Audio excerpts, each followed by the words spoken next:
शुक्रिया। आज पूरा दिन इन चीज़ों पे चर्चा हुई।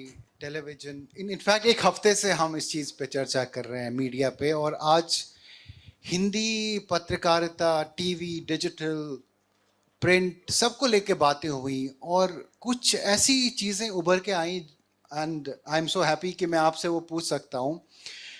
पहला एक बात जो मेरे जहन में है बहुत टाइम से, पिछले एक हफ्ते से पर्टिकुलरली, कि लोग कहते हैं कि TV news is an ICU. किसी ने ऐसे कहा, चूँकि आप nobody better than you. To begin with, आपकी इस चीज़ पे क्या राय है जब लोग ऐसा बोलते हैं कि TV news is an ICU, it is not dead? How would you like to counter that? मैं मानता हूँ कि टीवी और प्रिंट या डिजिटल जो भी आप मीडियम देखेंगे तो उसको आपको संदर्भ में देखना पड़ेगा।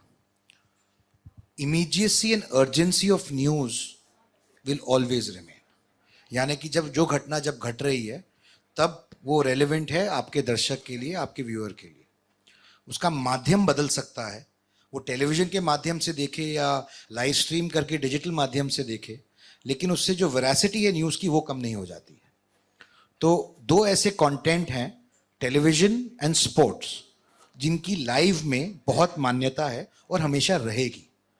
अगर आप एंटरटेनमेंट और म्यूज़िक की बात करें तो इस तरह से जो माध्यम बदले हैं, आप जब चाहते हैं, जहाँ चाहते हैं, जैसे चाहते हैं आप एंटरटेन हो सकते हैं अपने घर में, अपने फ़ोन पर विस्तार से जब भी आप देखना चाहें, चाहे वो म्यूज़िक हो, चाहे वो एंटरटेनमेंट हो, कोई भी form of entertainment. But when it comes to news और स्पोर्ट्स, उसका जो लाइव क्वोशंट है वो रिप्लेसेबल नहीं है। ये मीडियम का नेचर है। आप सेटअप बॉक्स पे देखें या लाइव स्ट्रीम पर देखें, इरिस्पेक्टिव ऑफ दैट, उसकी इमीडिएसी एंड अर्जेंसी वैसी ही है जैसे टेलीविजन में थी और आगे भी वैसी ही रहेगी। पहली बात तो इसमें कोई बदलाव नहीं आएगा। दूसरी बात, माध्यम बदलते रहते हैं। अगर आप बात करें, जब न्यूज़पेपर छपने शुरू हुए थे, उसके बाद रेडियो आया, उसके बाद टेलीविजन आया और अब डिजिटल डिस्पेंसेशन के अंदर, तो माध्यम हर अंतराल पे बदलते रहे हैं। लेकिन उससे एक चीज़ नहीं बदली जो डिजिटल मीडियम में सबसे बड़ा चेंज आया है। जब आपके पास अखबार शुरू हुआ, रेडियो आया, टेलीविज़न आया, तो इन सब चीज़ों में एक कॉमनैलिटी थी। एक कंटेंट है और एक रीच है। कंटेंट बनाना एक वर्टिकल है और रीच एक दूसरी वर्टिकल है।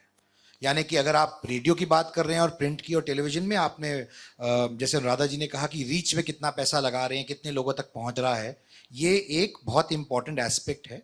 क्योंकि हमारे यहाँ बहुत पुरानी कहावत है, मोर नाचा जंगल में देखा किसने, राइट? तो वही चीज़ आपको बार बार बताई जाती है।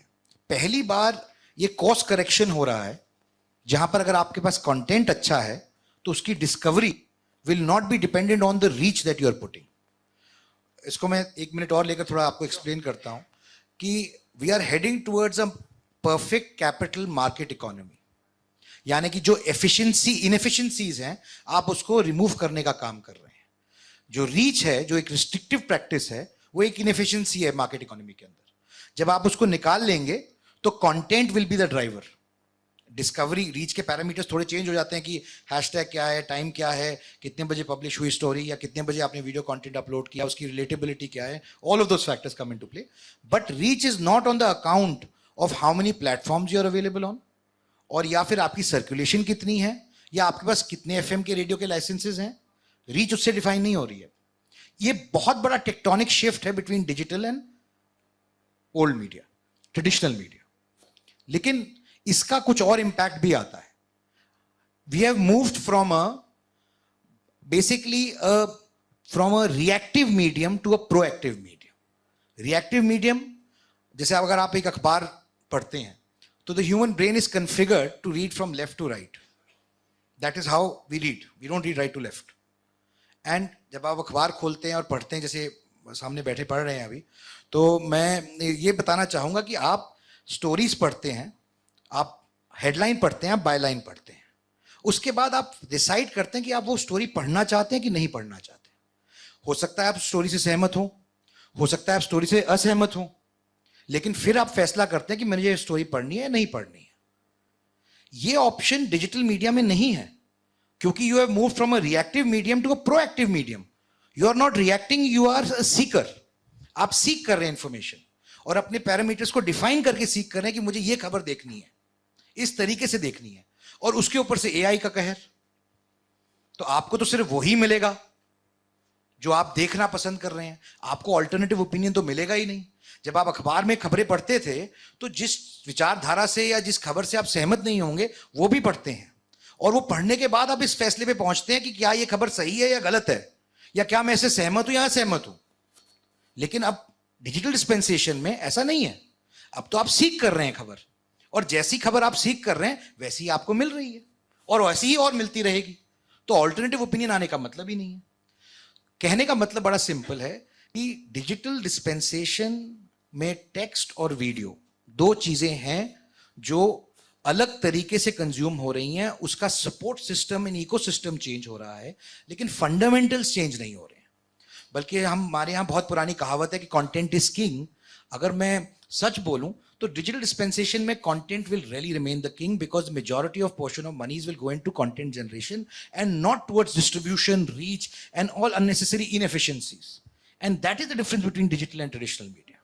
सो to answer your question, television will yes remain, television रहेगा, बहुत लंबे समय तक रहेगा, अलग अलग मैनिफेस्टेशंस में रहेगा, उसके माध्यम बदलते रहेंगे, लेकिन उसको आप टेलीविजन बदल जाएगा ये मान लें, ये मैं नहीं मानता हूं कि संभव है। Absolutely, absolutely. Thanks for sharing the insights. एक और सवाल जो अक्सर टेलीविजन के लिए बोला जाता है कि टॉक्सिसिटी जो है वो टेलीविजन न्यूज़ रूम से आती है। एक और बात है जो वी हैव टू नोट कि ने कहा कि जो भी हम ट्विटर पे देखते हैं, सोशल मीडिया पे देखते हैं, उसका सोर्स क्या है? Powerful medium, at the same time toxicity भी इसके साथ एसोसिएट होती है। As a promoter, is that a concern for you? आपके लिए ये एक conversation बन चुकी है? Are you trying to address it? Who are journalists and editors? They are human beings, people like you and me, people sitting in the audience. They have an opinion. उनकी भी एक विचारधारा है, उनकी भी एक सोच है, and they are entitled to their opinion. मैं आपको जुडिशरी का एग्जाम्पल देता हूँ। Very often it is said कि जब एक जज एक न्यायपीठ पे बैठता है तो फिर जब वो फैसला देता है न्यायपीठ पे बैठ के, तो वो अपने आप को सारी दुनिया से अलग कर लेता है और इंडिपेंडेंटली एक फैसला देता है। पर ये हमें पता है कि कहनी, कथनी और करनी में फ़र्क है। So every individual, rightfully so, has the right to have an opinion and also express it. But having said that, कुछ मानक हैं पत्रकारिता के, कुछ मापदंड हैं पत्रकारिता के, जिनको रखते हुए ट्रेडिशनल मीडिया अपना जर्नलिज्म एक्सरसाइज करता है, अपनी पावर एक्सरसाइज करता है। और यहाँ पर ट्रेडिशनल मीडिया को एक एडवांटेज है कि उनका जो system of checks and balances है, जो सिस्टम स्टोरी को चेक करना, एसरटेन करना, खबर की पुष्टि करना और अपने तरीके की, जिस तरीके से आप खबर की तह तक पहुँच सकते हैं, ये ट्रेडिशनल मीडिया और डिजिटल मीडिया के बीच में एक बहुत बड़ा अंतर है। मुझसे पहले कुछ पैनलिस्ट बैठे थे, वो बात कर रहे थे इंडिपेंडेंट मीडिया की। ये इंडिपेंडेंट मीडिया किसने कॉइन किया टर्म? क्योंकि आप एक मीडिया हाउस में नहीं काम कर रहे हैं इसलिए आप इंडिपेंडेंट हो गए हैं? क्यों आप अकेले कर रहे हैं इसलिए आप इंडिपेंडेंट हो गए हैं? ये बात ही कहाँ से आ रही है मुझे नहीं पता, लेकिन everyone including them have the right to voice their opinion. और जो लोग काम भी करते हैं मीडिया संस्थानों में या ऑर्गेनाइजेशंस में, उनके पास भी राइट है। लेकिन जब आप एक स्टोरी रन कर रहे हैं, आप एक पैकेज बना रहे हैं, आप एक डिटेल स्टोरी कर रहे हैं, तो आप तथ्यों पे ही जाएंगे। जो फैक्ट्स आपके सामने हैं, उनकी पुष्टि हुई है, उसी पे जाएंगे। आप अपने ओपिनियन को एम्पलीफाई नहीं करने आए हैं वहां पर। ये जर्नलिज्म नहीं है। उसके लिए आपके सोशल मीडिया है, आप अपने ओपिनियन रखिए सोशल मीडिया पे, उनको एम्पलीफाई करिए। जो सहमत होंगे वो आपको सपोर्ट करेंगे, जो असहमत होंगे वो आपके अगेंस्ट जाएंगे। But why is it that we get mixed up between the two? It is a profession, a serious profession, a serious business, just like anyone else. क्या हम ये क्यों नहीं कहते कि किसी और बिजनेस में जाकर वहां पर जो एम्प्लॉयज हैं वो अपने आप क्यों नहीं करते काम, अपने तरीके से क्यों नहीं करते हैं?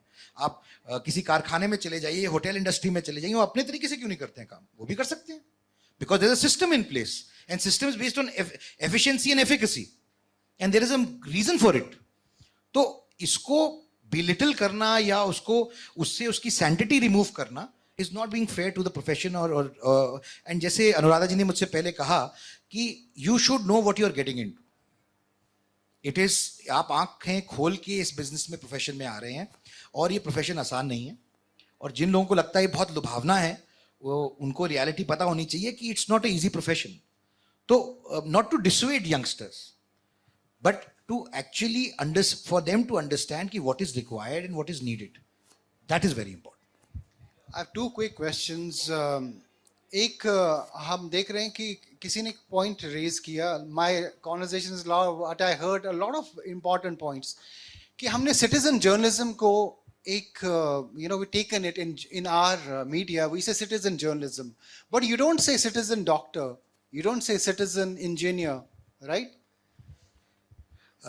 मैं सिटीजन जर्नलिज्म को इस Is it valid? My point is it valid to It is very say valid. that anyone can practice journalism when none other profession can be practiced by anyone and everyone? It is very valid for a simple reason कि देखिए मतलब यहाँ पे काफ़ी senior editors journalist हैं. नमस्कार sir.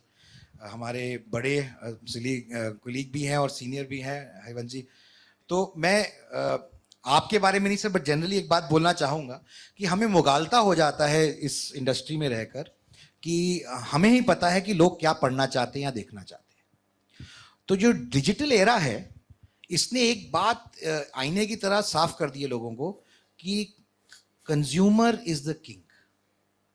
जो consumer है वो किंग है. और अल्टीमेटली सिटीजन जर्नलिज्म इसलिए रेलेवेंट है क्योंकि इन many veg the citizen has become the editor now. अब वो चुन रहे हैं कि वो क्या देखना चाहते हैं क्या नहीं देखना चाहते. जो मैंने पहले कहा कि हम एक रिएक्टिव मीडियम से प्रोएक्टिव मीडियम में चले गए हैं. तो इसका मतलब आपके पास वो लग्जरी नहीं है कि आप सारा कंटेंट देख सकते हैं और डिसाइड कर सकते हैं आपको क्या है. आप सिर्फ वही देख रहे हैं जो आप देखना चाहते हैं.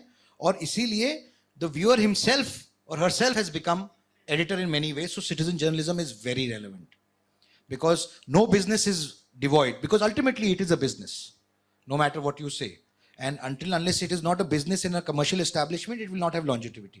ये लंबे रेस तक नहीं चल पाएगा कोई भी बिजनेस जब तक वो नहीं समझेगा. तो citizen journalism is more relevant today than ever before. My final question, tech और न्यूज रूम का एक एक नया what combination बन रहा है, and we have seen what is happening in early conversations on AI anchors and all of that. How fast is tech interfering with newsroom delivery of news and even making of news? देखिए इसमें तो अभी ना तो मैं expert हूँ, लेकिन what I can say and what little I understand of this topic is कि it is very dangerous when the world of quantum computing meets the world of artificial intelligence, when this hardware and this software will combine, the infinite possibilities that will come out of it are unimaginable. I don't know if you are aware of it or not, but 10,000 people who are authorities on this subject, including companies like Google, Microsoft, all of them, have given in writing that AI should be stopped over here. ये लिखित में दे चुके हैं. जब Google के CEO सुंदर पिचाई से ये बात पूछी गई कि अगर आप ये कह रहे हैं कि इसको रोक देना चाहिए तो आप एज अ कंपनी क्यों नहीं रोकते, तो कह रहे हैं कि हम एब्सेंशिया में नहीं काम कर सकते. अगर सब काम कर रहे तो हमें भी करना पड़ेगा. अगर ये कंसेंसस बनेगा कि सब रुकेंगे तो हम रुकेंगे. ये सिर्फ आपको बताता है कि ये इतना अनसर्टन फ्यूचर है. आप सोचिए कि इस वक्त जो सुपर कंप्यूटर्स की हम बात कर रहे हैं वो 300 बिट्स की हैं, और वो सुपर कंप्यूटिंग जब क्वांटम कंप्यूटिंग में जाकर एआई से मिलेगी तो there is no end to what can be processed and their machine learning has no end. तो ये कहाँ रुकेगा, इसका क्या रूप स्वरूप होगा. मीडिया इंडस्ट्री तो छोड़िए, ये ह्यूमैनिटी के लिए एक बहुत बड़ा थ्रेट बन सकता है और इसको बहुत सीरियसली लेना चाहिए. हमारे यहाँ शायद इतना काम नहीं हो रहा है आज इंडिया में, पर ग्लोबली इस पे बहुत काम हो रहा है और ये बहुत बड़ा चिंता का विषय है. I think the next big conversation is this, but I thank you because we are coming close to the award ceremony. Shukriya, Karthik. Thank you so much. Thank you. Thank you, sir. Thanks so much.